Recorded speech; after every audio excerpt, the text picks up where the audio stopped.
Olá, boa noite. Veja no Brasil TV desta quinta-feira, 16 de fevereiro. Polícia de Minas Gerais apreende 2 toneladas de maconha sendo transportadas em caminhão frigorífico. Um grupo suspeito de fraudes bancárias é investigado pela Polícia Federal no Distrito Federal e em outros estados. 2 milhões de turistas visitam Pernambuco durante o Carnaval. E ainda, o Bloco da Limpeza faz a lavagem simbólica do Centro Histórico de Olinda. Agora no Brasil TV.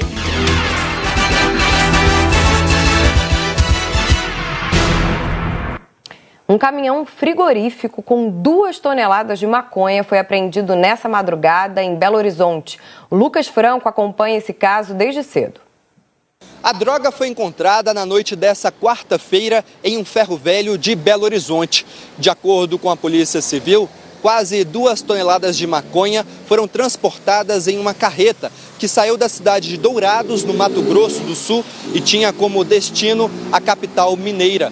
Ainda de acordo com a polícia, 4 pessoas foram presas, sendo 2 motoristas da carreta, o dono do ferro velho e um homem que seria apontado como o distribuidor da droga aqui em Belo Horizonte. Ainda de acordo com a polícia, todo o material apreendido seria comercializado no Carnaval em Minas Gerais. Lucas Franco para o Brasil TV. Em São Luís, várias ações são planejadas para combater o uso de drogas e de álcool durante o período de Carnaval. O Davi Araújo tem os detalhes. A ação é uma parceria entre o Centro de Apoio Psicossocial, Álcool e Droga e a Polícia Civil do Maranhão. Esta já é a 4ª ação realizada só este ano. E nesse período de Carnaval, o principal objetivo é conscientizar sobre o consumo excessivo de álcool e também de drogas ilícitas. Isso acaba gerando também um aumento na criminalidade. A população que passa pelo local da ação pode fazer testes rápidos para diversas doenças, mas o principal objetivo é alcançar pessoas que precisam iniciar um tratamento contra as drogas. Davi Araújo para o Brasil TV. A Polícia Federal fez uma operação contra um grupo suspeito de fraudes bancárias de quase 2 milhões de reais. As vítimas são empresas e órgãos públicos. A Polícia Federal cumpriu 13 mandados de busca e apreensão aqui no Distrito Federal e outros 4 estados: Piauí, Maranhão, Tocantins e São Paulo. O objetivo da polícia, como você adiantou, é desarticular um grupo criminoso que invadia contas bancárias de estados, de municípios, entidades públicas também e empresas. Todas as contas eram do Banco do Brasil. Esse grupo, então, no período investigado, conseguiu movimentar, transferir dessas contas cerca de 2 milhões de reais para outras contas também de participantes desse grupo criminoso. Segundo o Banco do Brasil, apesar dos correntistas serem do banco, nenhum sistema do banco foi atingido. Mas o banco e a própria Polícia Federal afirmaram também que mais vítimas que tiveram também a conta invadida, talvez não saibam, que tiveram a conta invadida e não procuraram ainda a polícia ao contestar no banco. Portanto, esse prejuízo de 2 milhões de reais, de quase 2 milhões de reais, pode ser ainda maior. Bem, nesse período investigado foram encontrados suspeitos em diversos estados. Aqui no Distrito Federal, por exemplo, a polícia também apreendeu uma arma de fogo que não tinha registro. Essa foi uma arma apreendida, assim como outros itens também identificados pelo grupo suspeito. Então, essa ação aí foi em 4 estados, mais o Distrito Federal, cerca de 2 milhões de reais que foram identificados nessas movimentações que ocorriam da seguinte forma. Segundo a Polícia Federal, por meio de engenharia social. Como é que funciona isso? Engenharia social é quando o criminoso tenta conseguir da vítima informações sigilosas, bancárias, por meio de e-mails falsos de bancos para atualizar contas, atualizar cadastros, por meio de vírus que são instalados em programas. Daí essas vítimas conseguem colocar esses dados que eram aproveitados por esses criminosos que conseguiam movimentar esse vultuoso, esse grande valor. A gente fala agora da forte chuva que atingiu Belo Horizonte ontem à noite e alagou ruas e as principais avenidas da cidade. Na região de Venda Nova foram vários transtornos. Moradores ficaram assustados. Quem passou hoje de manhã pela Avenida Vilarinho viu bem os problemas causados pela chuva de ontem. Mesma situação, fica cheio de lama, é difícil da gente atravessar, as ruas ficam cheias de lixo, mesma coisa, não mudou nada. Complicado, viu? Eu tô ali, quase que eu caí ali, mas não sabia que eu ia deparar com aquilo ali, não. Assim, meu Deus do céu. Já era noite, quando mais uma vez o local ficou alagado. Nesse ponto, era quase impossível ver o asfalto. A correnteza ficou forte. Na calçada, algumas pessoas esperaram a água baixar para tentar voltar para casa. O Ricardo ficou preso na inundação da Vilarinho. O carro boiou e foi arrastado pela correnteza. Só parou porque bateu na grade de proteção. Para sair, o empresário teve que quebrar o vidro do carro. Experiência como esta nunca havia passado, né? De acordo até mesmo aí com os bombeiros aí, o que foi primordial ali foi ter calma. Prejuízo, né? Foi só material, porque a vida eu acho que é mais importante. Nesse outro trecho da avenida, um carro branco ficou boiando na água. Um ônibus, que faz a linha 61, até tentou atravessar a enxurrada, mas teve o para-choque arrancado pela força da correnteza. Depois que a água baixa aqui na Avenida Vilarinho, o barro seca e vira poeira. Um outro problema é o lixo, que também ganha espaço. E as nuvens escuras e a previsão do tempo mostram que ainda tem mais chuva pela frente. Só ontem, a Defesa Civil recebeu 48 solicitações de ajuda. A maioria dos chamados veio da região noroeste, Pampulha e Barreiro. Na região nordeste, o córrego Cachoeirinha, que passa na Avenida Bernardo Vasconcelos, transbordou e a via precisou ser interditada por cerca de 1 hora. Na mesma região, uma árvore foi derrubada e arrastada na Avenida Alberto Sintra. Depois que a água baixou, ela ficou no meio da rua, perto desse carro preto que estava estacionado. No Buritis, região oeste de BH, esse trecho ficou parecendo um rio e o trânsito precisou ser interditado. Já na Avenida Sebastião de Brito, que fica na Pampulha, alguns motoristas foram pegos de surpresa e tiveram que colocar o carro na calçada com medo da força da água. Além dos alagamentos, os moradores de BH também tiveram que lidar com a queda de energia. Na Avenida Américo Vespúcio, o abastecimento de energia elétrica ficou comprometido após o temporal. A CEMIG disse que o temporal de ontem provocou falta de energia em diversos pontos da capital e região metropolitana. As equipes seguem trabalhando para restabelecer o fornecimento de energia e a previsão é de que todos os clientes tenham um fornecimento normalizado até o fim do dia. No Rio de Janeiro, as buscas aos desaparecidos na cidade de São Gonçalo, na região metropolitana, terminaram de um jeito que ninguém queria. A família não sobreviveu sob os escombros. Ontem, os bombeiros encontraram o corpo da mãe. E hoje de madrugada, os do pai e da filha de 4 anos. Os parentes das vítimas chegaram ao Instituto Médico Legal de São Gonçalo essa manhã. Entre eles, uma das irmãs de Rosilene Pereira Gomes Santiago. Ela era casada com Alan Santiago Cabral, de 45 anos, e tinham uma filha, Maitê Santiago Pereira, de apenas 4. Pai, mãe e filha foram soterrados depois que um deslizamento de terra atingiu a casa deles no Engenho Pequeno, em São Gonçalo. Foi na segunda-feira, durante um temporal que atingiu a cidade. Os corpos do pai e da filha foram encontrados sob os escombros hoje de madrugada. Pouco antes do resgate, o trabalho dos bombeiros precisou ser interrompido. Voltou a chover forte. Foram 53 horas de busca ininterrupta, segundo o Corpo de Bombeiros. Pelo menos 50 militares, incluindo especialistas em salvamento em desastres, trabalharam junto com cães farejadores e drones. O corpo de Rosilene Pereira Gomes Santiago foi encontrado ontem à tarde. Um cão farejador localizou o ponto exato. Depois, os bombeiros precisaram escavar com pequenas ferramentas até encontrar a vítima. Os corpos da família foram trazidos para o IML de São Gonçalo e liberados pelos parentes. Por causa da tragédia, a Prefeitura de São Gonçalo decidiu adiar a comemoração do carnaval no município. As apresentações de artistas locais e de escolas de samba começariam no próximo sábado, em 7 bairros. A nova data ainda não foi divulgada. Dados do Ministério da Saúde mostram o avanço de doenças infecciosas entre o povo Yanomami. De 2015 para 2022, o número de casos triplicou. Foi uma contaminação gradual. É o que mostram os números do Ministério da Saúde sobre o avanço das infecções no povo Yanomami. Os dados foram disponibilizados pela Lei de Acesso à Informação. Em 2015, o Ministério da Saúde registrou, entre os Yanomami, 1.742 casos de doenças infecciosas, 78%, 1.374, de diarreia e gastroenterite. Em 2016, uma queda, 917 casos, mas ainda com índice elevado de diarreia e gastroenterite, 830 casos. Já em 2021, houve um salto nas infecções, mais de 5 mil, quase 3 vezes mais que o registrado 6 anos antes. Os dados praticamente se repetem no ano seguinte, 5.254 casos, sendo 96% deles de diarreia ou gastroenterite.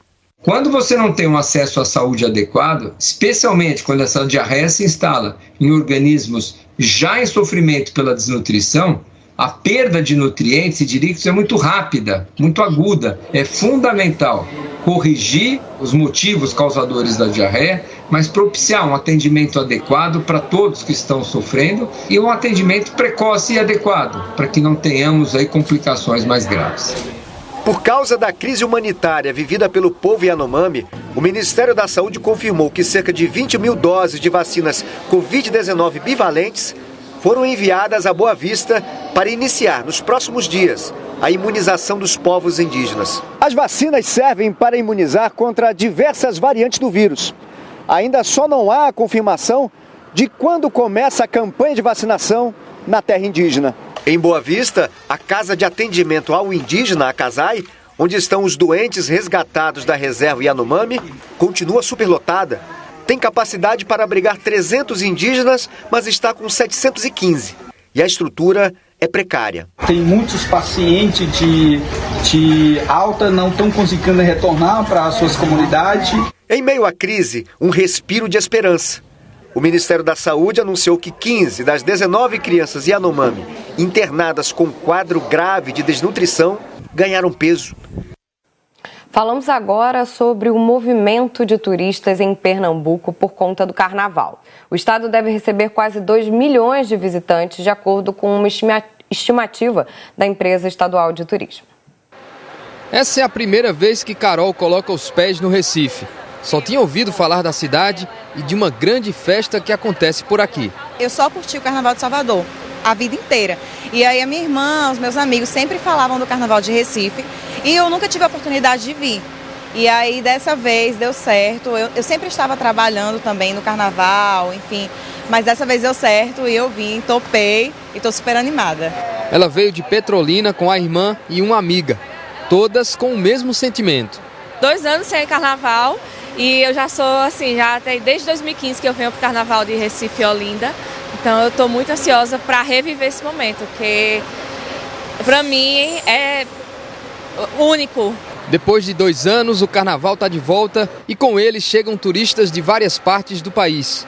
Anderson veio do Crato, no Ceará. Se tem festa em Pernambuco, ele está presente para se encontrar com amigos e comemorar. Carnaval imperdível, ainda mais depois de tanto tempo sem festa de rua. Estou muito ansioso e muito feliz por ter vindo. Até o dia 22 de fevereiro, a direção do Terminal Rodoviário do Recife estima que 25 mil passageiros passem por aqui. Em grande maioria, pessoas que virão curtir o Carnaval do Recife e região metropolitana ou de passagem para destinos no interior do estado. Durante os dias de Momo, Pernambuco deve receber quase 2 milhões de visitantes. Muitos turistas também vão vir de avião. A expectativa de movimentação de passageiros no Aeroporto Internacional dos Guararapes é de 401 mil pessoas entre 13 e 26 de fevereiro. Turistas que chegam trazendo energia e disposição para aproveitar ao máximo tudo o que há no Carnaval de Pernambuco. Espero aqui curtir o Carnaval nele com tudo. Sabores, o frevo, o maracatu, Olinda de manhã, Marco Zero à noite. Aproveitar ao máximo, né? É assim mesmo, maratona. A seguir, em Camaragibe, região metropolitana do Recife, uma tradição que reúne famílias inteiras. O boi de carnaval vai voltar a desfilar depois de 2 anos.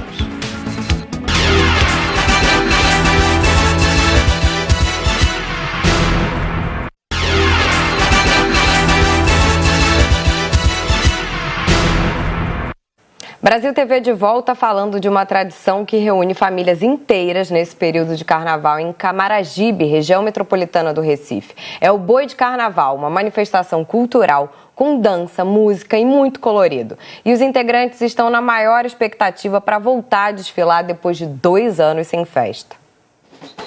Distante 8.000 quilômetros das pirâmides do Egito, os brincantes do Boi Criança ensaiam o desfile deste ano, uma homenagem ao país dos faraós, nas ruas de pedras de Camaragibe, região metropolitana. A bateria tem que estar afinada.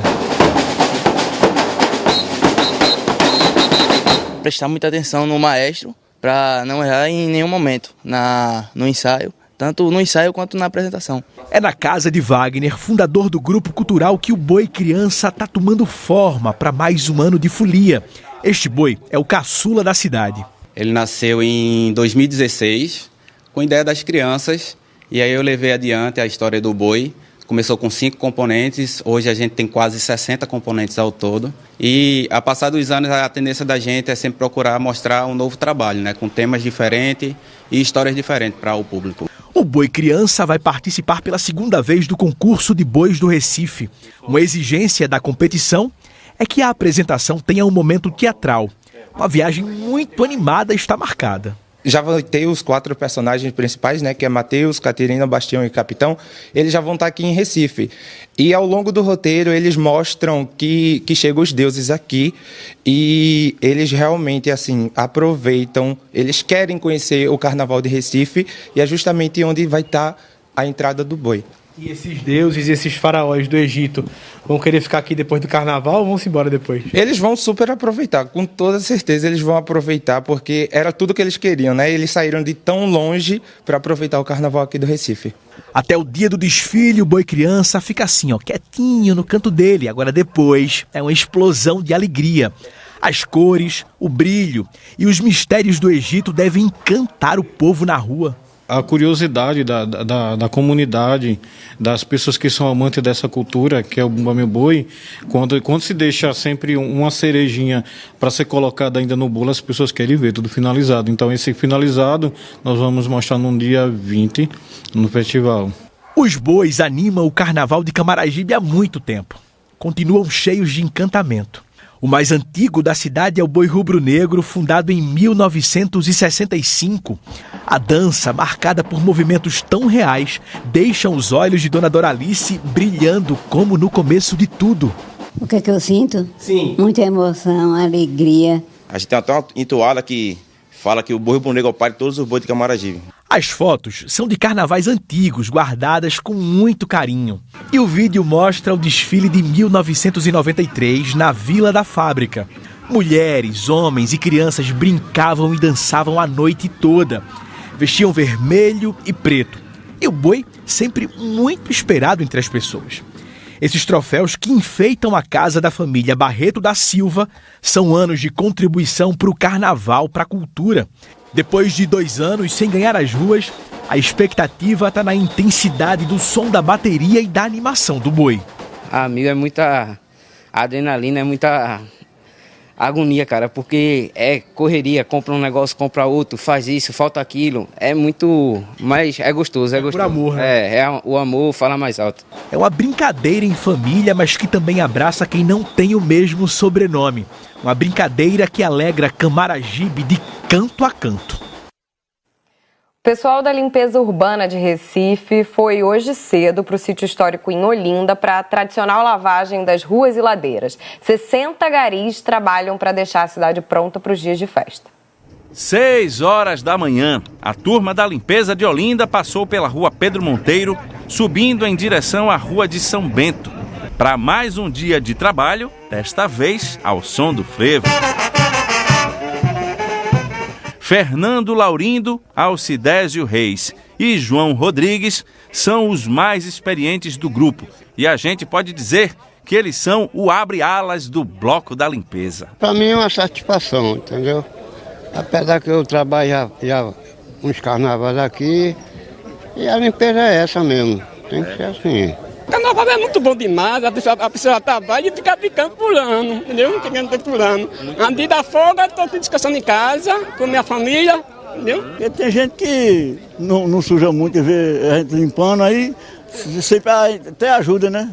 Mas tem gente que não coopera, né? Não é isso? É. A comissão de frente começou a se formar e a gente encontrou o seu Gilvan, 57 anos de idade, 13 anos trabalhando como gari e porta-estandarte do Bloco da Limpeza. Pense numa dedicação. Eu fico muito satisfeito, estou muito feliz no trabalho, vai ter energia e disposição, vai ter a limpeza correta e a gente estamos aqui para trabalhar e brincar um pouco, né? A Praça Laura Nigro serviu como ponto de encontro do Bloco da Limpeza, mas o serviço precisava começar. Lá vão eles assumir os postos de trabalho. Primeiro veio o soprador, um aparelho que com um jato forte de vento tirou o lixo enganchado no meio-fio e nos paralelepípedos. O pulverizador amoleceu a sujeira para as vassouras entrarem em ação. Logo atrás veio o caminhão carregado com 16 mil litros de água com detergente. Organização para que o carnaval na cidade comece com cheirinho de limpeza.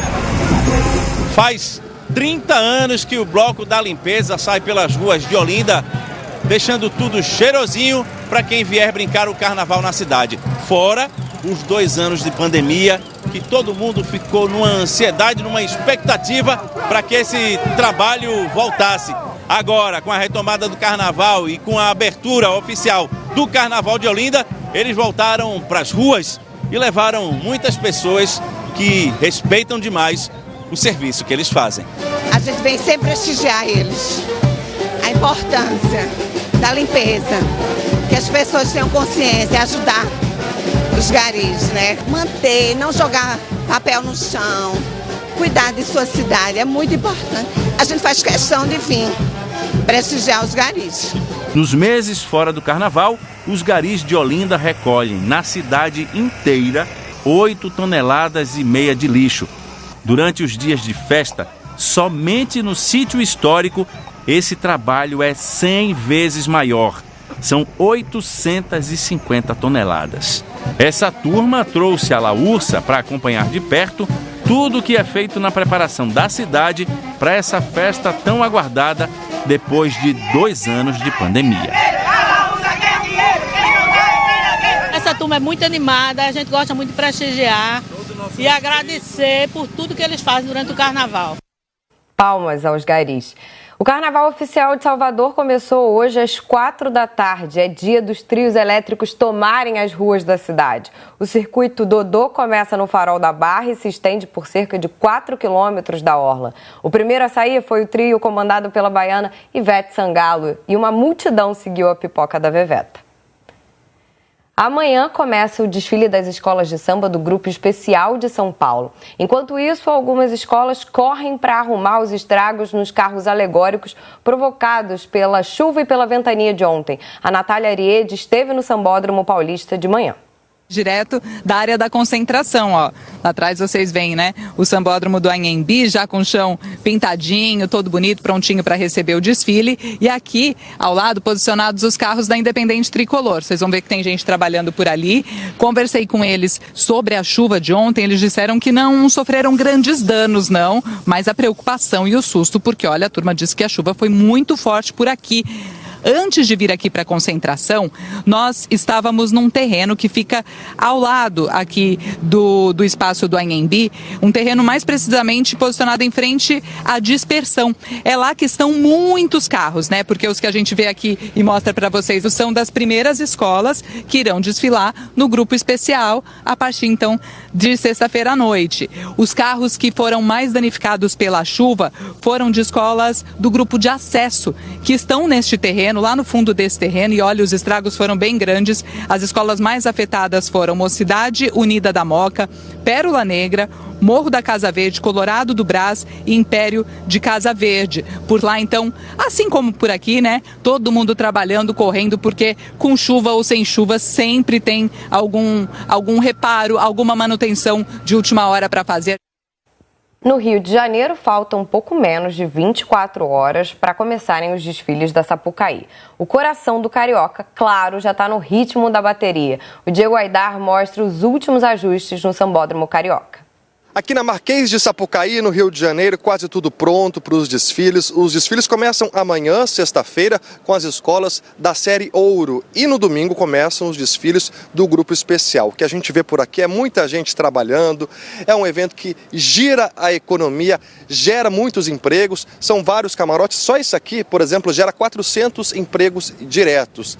A Liesa, a Liga das Escolas de Samba aqui, prometeu nesse ano uma fiscalização maior em relação ao som que vem dos shows desses camarotes, para que o barulho não atinja e não prejudique de alguma forma a festa principal, que foi algo que aconteceu no ano passado e gerou muita crítica dos sambistas. Diego Aidar para o Brasil TV.